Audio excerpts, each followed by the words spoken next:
भाई 8 बजे से गिनती शुरुआत होगी। अगर एक तरफा मामला है तो अगले 2 घंटों में बहुत हद तक क्लैरिटी आनी शुरू हो जाएगी। देखते हैं लेकिन बहुत एक्साइटिंग दिन हमारे सामने खड़ा हुआ है। एक बात ध्यान रखिएगा, सीएनबीसी आवाज पर आज दिन भर एक्सपर्ट्स का जमावड़ा रहेगा। देश दुनिया की सबसे prominent market voices, even political voices, सब आपको इसी प्लेटफॉर्म, इसी चैनल में मिलेगी।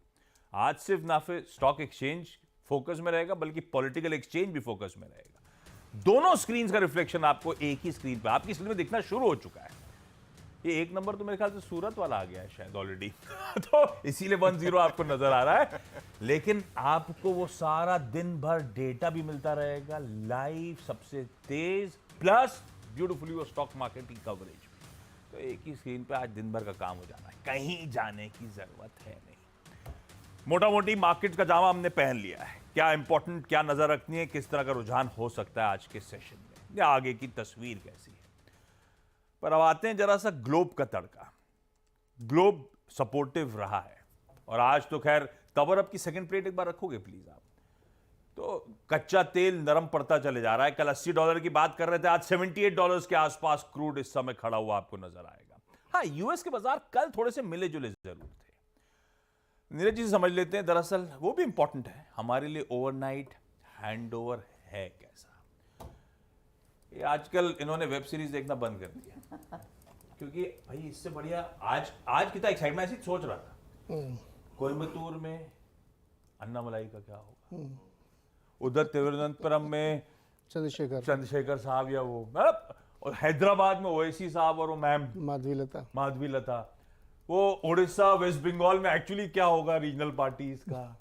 400 पार वाकई होंगे। इतना एक्साइटमेंट होना है दिन भर, इंडिविजुअल सीट्स प्लस ओवरऑल मजा आने वाला है। मेरा मित्र संबित पात्रा का क्या होगा पूरी से लड़ रहे हैं वो बहुत कुछ देखने के लिए आज बड़ा एक्साइटिंग दिन है। वैसे ग्लोब हैंडओवर कैसा दे रहा है? ग्लोब हैंडओवर बहुत अच्छा। आज आपके लिए क्रूड सबसे इंपॉर्टेंट है। अभी उसने 78 भी तोड़ दिया है, उसके नीचे आ गया, वो 77 कुछ सेंट पे आ गया है। उसका कारण ये कि आपको हमने कल बताया था कि सितंबर ऑनवर्ड्स फेज आउट हो जाएगा ये कट, सितंबर तक कंटिन्यू किया जाएगा ओपेक प्लस का। अब सितंबर के बाद से हर महीने वो इसको बढ़ाना शुरू करेंगे। तो जो राइजिंग डिमांड है उसको मीट करने के लिए प्रोडक्शन बढ़ा दिया जाएगा। और ये इसको इस कॉन्टेक्स्ट में देखना चाहिए कि यूएस में इलेक्शन है और ये सब कुछ उसके मद्देनजर, क्योंकि क्रूड का सबसे बड़ा प्लेयर यूएस ही है वैसे, तो वो हमारे लिए बहुत अच्छी खबर है कि उस समय तक मानसून प्ले हो चुका होगा पूरा और क्रूड आपका नरम होता हुआ दिख रहा है।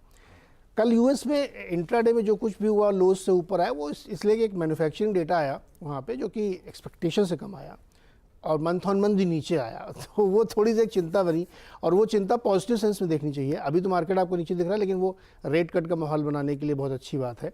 तो इसलिए मार्केट इंट्राडे में गिरा और फिर ऊपर इसलिए आया लोज से, क्योंकि एनवीडिया ने कल फिर कमाल किया, 4-5% ऊपर गया, क्योंकि उन्होंने घोषणा की कि 2026 तक वो एक बहुत स्ट्रॉन्ग पावरफुल चिप लॉन्च करने वाले हैं। उनके सीईओ ने कहा, उसके बाद स्टॉक 5% ऊपर गया। तो इंट्राडे मूवमेंट वहाँ आपका छोड़ दें, उससे कोई बहुत फर्क आज नहीं पड़ना। आज हमारे लिए क्रूड प्ले है, क्योंकि 78 के नीचे क्रूड गया है, 77 कुछ चल रहा है इस समय। तो मुझे लगता है कि यही कल हम लोग एक्सपेक्ट भी कर रहे थे। और मैं तनेजा जी से बात कर रहा था जो क्रूड की जानकार, वो कह भी रहे थे कि विद इन 2-3 डेज आपको $75 दिखेगा। तो अब इससे अच्छा और क्या चाहिए आपको? मोदी जी का लक फैक्टर भी बहुत सॉलिड है ना? ये तो इसमें कोई शक दिनों नहीं में है। 14 में भी यही हुआ था बिल्कुल। एक वो हंसी मजाक में कहियो, जो मर्जी कहियो, कुछ कहते हैं ना, कुछ लोग होते हैं डेस्टिनीज चाइल्ड। मोदी जी हैं डेस्टिनीज चाइल्ड, इसमें कोई डाउट नहीं है। एक होता है being at the right place at right time, बिल्कुल जिसे बताया ना, उसका बेस्ट एग्जांपल है बिल्कुल मोदी जी, इसमें कोई डाउट नहीं है। बेचारे राहुल बाबा फिर करेंगे ये अच्छा भूल गया मैं, हम महाराष्ट्र वालों के लिए तो पवार वर्सेस पवार और महाराष्ट्र की अपनी खिचड़ी का आउटकम बहुत इंटरेस्टिंग। सेना वर्सेस सेना, हाँ सेना वर्सेस, मतलब इंटरेस्टिंग है। आज का देखते हैं आउटकम्स कैसे आते हैं। लेकिन अब मार्केट्स का डे अप्रोच, क्या लेवल्स वॉच आउट करने, बाजार क्या देगा वो नहीं पता, कहां लेना है, कहां कंफर्ट है, वो ज्यादा इंपॉर्टेंट। कल भी सुबह चर्चा हुई थी, वो रिट्रेसमेंट्स आएंगे तो मेरे ख्याल से 23,040 23,100 के आसपास के जोन्स रिट्रेस हुआ बाजार, तो कंफर्ट पॉकेट होगी। आया ठंडा हुआ उन जोन से, फिर हमने इंच अप होकर 3.5% तक के अप मूव्स आते हुए देखे। आज क्या कंफर्ट जोन है मेरा? आशीष, देखिए फ्राइडे को जब हमने मंडे के लिए अपने आप पोजिशंस किया था, आपको याद होगा मैंने कल बात की थी कि एफआईएस बहुत कॉल शॉर्ट थे। कॉल कौन कौन सी शॉर्ट थी याद रखिएगा, 23,000 की, और बैंक निफ्टी पे कहा थी 50,000 की। और 23,000 आते आते ही वहीं से फिर वो कंफर्ट लिया। तो कल क्या हुआ, दोनों इंडस्ट्रीज इस क्लस्टर के ऊपर बंद हुए, ऊपर खुले। फिर रिट्रेस कहाँ तक हुए, बैंक निफ्टी कहाँ तक हुआ 50,000 तक, निफ्टी कहाँ तक रिट्रेस हुआ टेस्ट किया और 23,000 वापस, तक। तो वो कॉल राइटर्स जोन जब एक बार बाइसेक्ट हो जाते हैं तो फिर वो बेस बन जाता है। कल का हमारा पहला टारगेट क्या था, 23,335, इंट्राडे हाई था 31, ठीक है।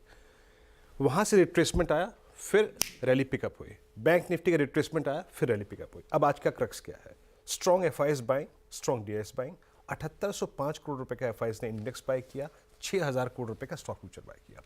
आशीष लगभग 1.25 लाख कॉन्ट्रैक्ट शॉर्ट कवर किया एफआईएस ने।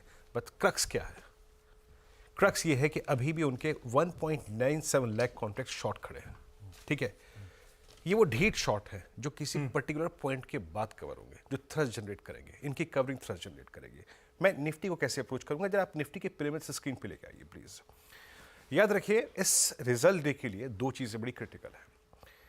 23,500 पे सबसे बड़े कॉल राइटर्स खड़े हैं, आपकी स्क्रीन पे ये स्टैट्स आएंगे। 23,500 की ट्रैजेक्टरी में सबसे बड़ा कॉल राइटर है, और आज के लिए सबसे बड़ी कॉल अगर आप देखें इसी स्ट्राइक पे बिकी हुई है 23,500 पे, और 23,000 पे वीकली प्लस मंथली कॉन्ट्रैक्ट में एक सब्सटेंशियल 70 लाख का आउटस्टैंडिंग वाई खड़ा है आशीष। तो समझ लीजिएगा कि टेस्ट ऑफ स्ट्रेंथ के लिए 23,500, और स्ट्रेंथ तब तक परसिस्ट करेगी जब तक कि कल का बेस ना टूटे। अब मैं बेस को एक्सप्लेन करता हूँ आशीष, निफ्टी के लिए, निफ्टी के पर्सपेक्टिव से। स्क्रीन पे लेवल्स लेके आइएगा, बेस 1 याद रखेगा 23,160 और 23,030, जब तक स्क्रीन पे मेंटेन्ड है बाय ऑन डिप्स की अप्रोच कायम रहेगी, आप कर सकते हैं। क्यों, क्योंकि ये स्ट्रेंथ का कोड इंडिकेटर है, ये पुट राइटर्स का जोन है। ऑन द हायर साइड देखिए वॉलिटिलिटी परसिस्ट करेगी, लेकिन जैसे ही आप 23,464, 518 के जोन को बाइसेक्ट करेंगे, जिस बात को मैं कह रहा हूं कि एफआईएस के नेट शॉर्ट करीब 1,97,000, इस जोन का पार होना ये एक्यूट स्ट्रेंथ का इंडिकेटर होगा। इन दैट केस 610, 741 और 810 तक के स्विंग मिल सकते हैं, याद रखिएगा। मैं as a trader, day trader 810 पे या फिर 741 पे अपने मैक्सिमम प्रॉफिट को कैश में कन्वर्ट करना चाहूँगा। अगर आप ना भी करना चाहें तो प्लीज़ एक स्टॉप प्रॉफिट, एक प्रथा होती है, कहीं ना कहीं अपना pocket friendly stop profit zone बना लें। एक्सट्रीम डिसअपॉइंटमेंट के केस में अगर हम 23,160 या फिर 23,030 तोड़ते हैं तो अटेम्प्ट नहीं करना है हमें बाय ऑन डिप्स के अप्रोच को। नाउ निफ्टी बैंक, याद रखिएगा कल के एक सुपर स्विंग के बाद निफ्टी बैंक का रिस्क रिवॉर्ड रेशो शायद उतना बेहतर नहीं है जितना निफ्टी का है, क्योंकि निफ्टी में काफ़ी शॉर्ट भी हैं अभी। बड़े इमीडिएट कॉल राइटर्स कहाँ पर हैं, 51,000 की स्ट्राइक पे, पिरामिड्स पे आपको क्लियरली विजिबल है कि 51,000 पे इमीडिएट कॉल राइटर्स और 51,500 पे।